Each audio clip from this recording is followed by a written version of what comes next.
উৎসাহিত করা। আমরা তাদের পাশে রয়েছি বার্তাটুকু দেওয়ার জন্য। স্যার, পঞ্চায়েত নির্বাচনে জয়ের ব্যাপারে আপনারা কতটুকু আশাবাদী? না, জয় তো নির্ভর করবে মানুষের ভোটদানের উপর, কিন্তু মানুষ তো ভোট দিচ্ছে, অধিকাংশ জায়গায় তো ভোটই হচ্ছে না।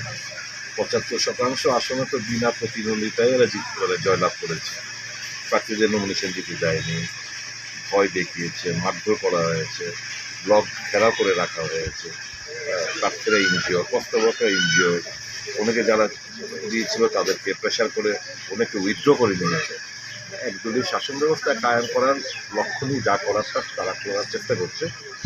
তা সত্ত্বেও সাহসিকতার পরিচয় দিয়ে বিভিন্ন জায়গায়, যেমন আমাদের এই পঞ্চায়েতে 11 বিশিষ্ট আসনের আমাদের নির্বাচন হওয়ার কথা, এখানে 6 জন সাহস করে দাঁড়িয়েছেন। এই যে সাহসিকতার পরিচয় দিয়েছেন তাদেরকে সাধুবাদ জানাই, এবং তাদেরকে আমরা তাদের পাশে আছি এই বার্তাটুকু নিয়ে এসেছি। দারুণ লড়াই হবে আমাদের বিশ্বাস। যে কটা আসনে আমরা প্রার্থী রয়েছে 905টার মতো সারা রাজ্য জুড়ে, ভালো লড়াই আমরা দিতে পারবো আমাদের বিশ্বাস। মানুষের সমর্থন এদের সাথে নেই, এটুকু জোর করা দিতে।